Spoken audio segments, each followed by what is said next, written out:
So, as a filmmaker, one of the tools I do consider one of the most important is a monitor. And today I want to talk about one that I think you've seen and why you should actually think about getting it. So I have been using the Monitor Plus app. It's a mobile app for a while. When I mean a while, for a long time. And it has been really, really helpful. So I want to talk about three main things that have been really useful for me. Now, do note, I did purchase this monitor first, the mobile version, and eventually got an actual monitor. But what I want you to get out of this video is, do you actually need an actual monitor in the long run? Or should this be a substitute? Let's get into it.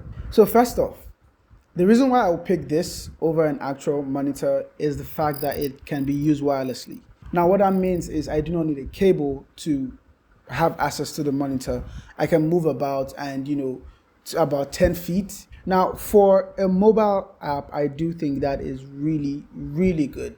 The monitor I have, I cannot use it wirelessly. I still need the HDMI to be connected to the camera. In settings whereby you do want your director or your client to see what you're doing, this guy has saved me countless times where I could just show them this is what I'm doing and they'll be amazed because I'm showing them from my phone, not from an actual, monitor. Now we do know to have that for a monitor, the Holyland, I can't remember the name, I'll put it somewhere, it's quite expensive.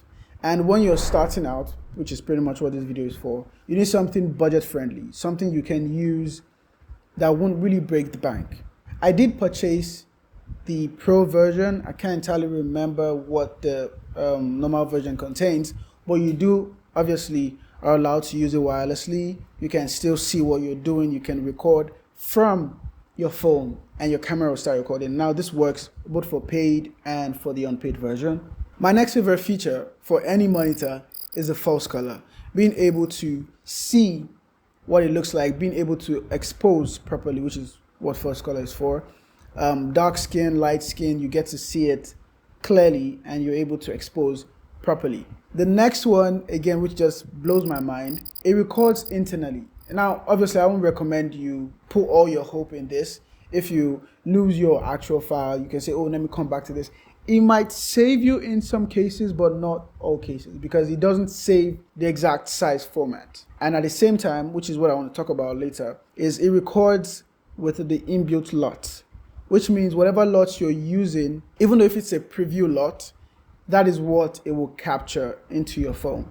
So moving on to the next point I want to talk about, you have the option to, in real time, see the LUT from your phone, and it's also changing in your camera. So which means the LUT you already have in your camera, you have that here as well. So you can switch and change different LUTs to actually see what it will look like on a device and also on your camera. So meaning if you're far from your camera and you don't want to stand up to go and change the LUT, which is mind-blowing. Now, obviously you can tell this is not a long video. I don't want to make it too long. I just want to point out what is important. The main question, can this or will this replace your actual monitor? No. Is it something you can use for the meantime? Absolutely. I've used this on actual projects and it did work. The only downside is you have to make it work effectively. In some cases, you need to connect a USB-C from your camera to this to completely erase the latency.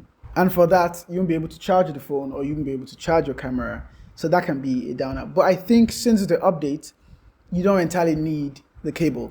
It works flawlessly. But the whole point is to have something for either a backup or to use for the main time while, your main monitor has been shipped over. So yeah, that's it. Yeah, something I did miss. You can obviously change your frame rate, your exposure, your shutter speed. You can also check your aspect ratio. You can de-squeeze and a bunch of stuff you can do. If you want me to go in more details in the features it has, you can leave a comment. I will definitely make that. But yeah, excited to share that and wanted to. Hope you did find this helpful. Please do leave a like and consider subscribing. Still working on more videos. Stick around and I'll catch you in the next one.